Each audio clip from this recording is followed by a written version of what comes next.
Remember when George Bush Sr. called Ronald Reagan's trickle-down supply-side philosophy voodoo economics? If it was voodoo then, it is even voodooier now. That's next. So what I'm saying is that it just isn't going to work. And it's very interesting that the man who invested this type of what I call a voodoo economic policy. This is not the time for political fun and games. This is the time for a new beginning. I ask you now to put aside any feelings of frustration or helplessness about our political institutions and join me in this dramatic but responsible plan. Join me. President Ronald Wilson Reagan addressing the country from the Oval Office in July of 1981.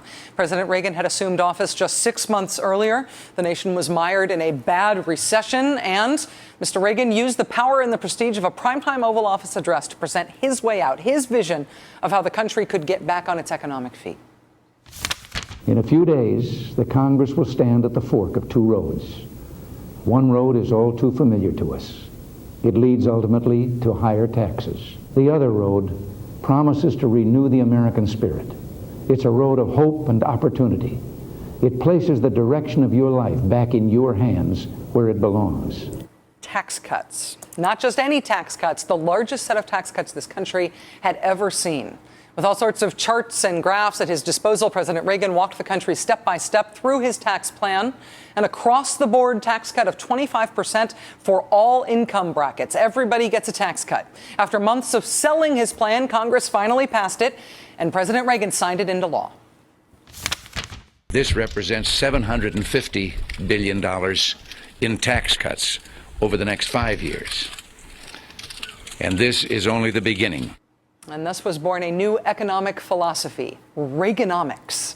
Cutting government spending, cutting regulation, and cutting taxes. Cutting taxes especially for the richest Americans. President Reagan's tax plan cut the top tax rate for the wealthiest Americans from 70% to 50%. Why cut taxes so dramatically for the richest of the rich in the middle of a recession? More trickle-down economics. Trickle-down economics. Trickle-down economics. The idea of trickle-down economics is basically this. You cut tax rates for the richest Americans. Therefore, the richest Americans have more. They have more money in their pockets.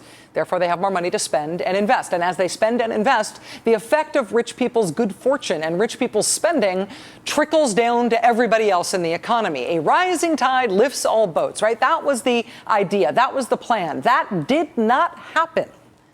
Reaganomics was a spectacular success in some ways. It was a spectacular success for the richest Americans in the country who benefited the most from President Reagan's historic debt-exploding, budget-busting tax cuts. In 1980, the top 1% of Americans earned wages of about $110,000 a year. By 1990, after about 10 years of Reaganomics, boing, the top 1% had seen their wages rise by 80%.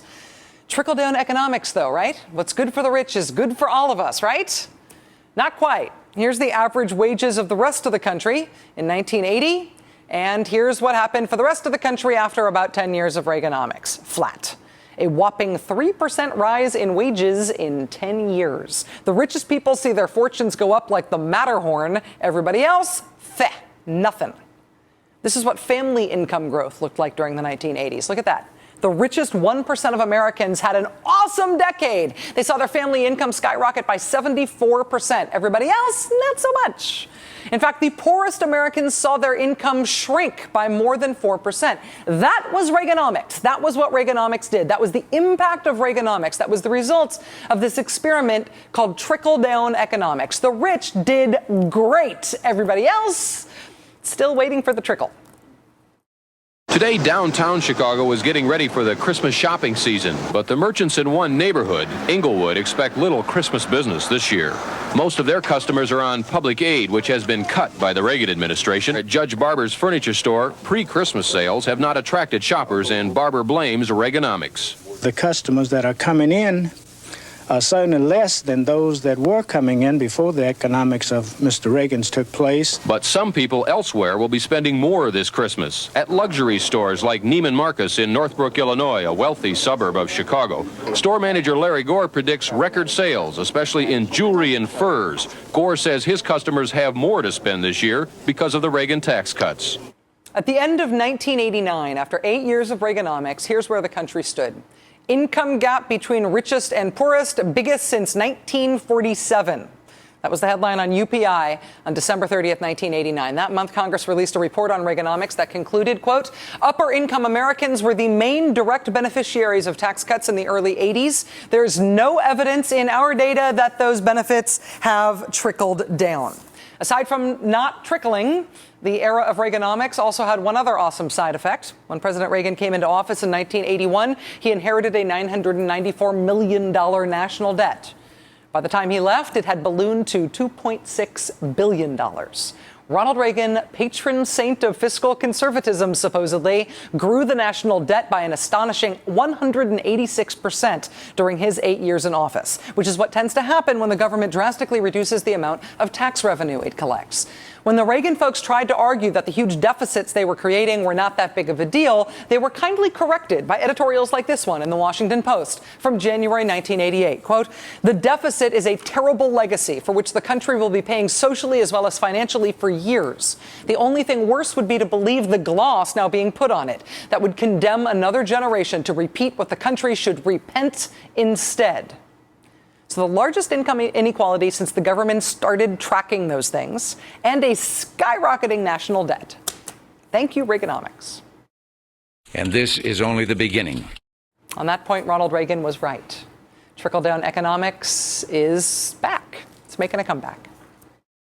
What we've got to do is try as we may and see if we can deliver to make sure that tax rates don't go up on anybody. What we need is to get the entrepreneurs and investors back being willing to commit capital. Anybody that thinks that raising taxes on job creators is going to create jobs, I think is going to meet with an argument from me. You can't have a healthy economy if you raise taxes on those that you expect to reinvest in the economy and to hire more people.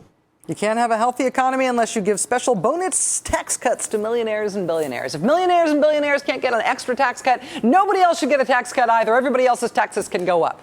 Those are the people, those rich people, those are the ones who invest. Give them money and watch it trickle down to everybody else. Go ahead, watch it trickle down to everybody else. Just watch, see what happens. Watch the country right itself by giving massive tax cuts to the super rich.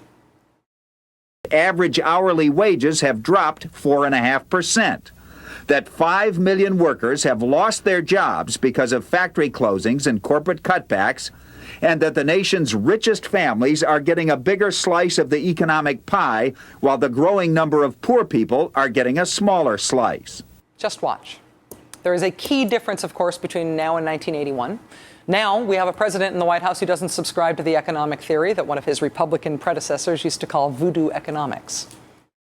We've been told that the way to a stronger economy was to give huge tax breaks to corporations and the wealthiest Americans, and somehow prosperity would trickle down. Well, now we know the truth. It didn't work. Instead of prosperity trickling down, pain has trickled up. It didn't work. Giving billions of dollars in tax breaks to the super rich did not work. The difference between now and 1981 is not on the Republican side. They're still selling trickle down. The difference between now and then is the president now doesn't buy it, and the rest of us know what happened the last time somebody tried to promise us a trickle. Tomorrow, Democrats in the United States Senate have an opportunity to render their judgment, a return to trickle down economics or not.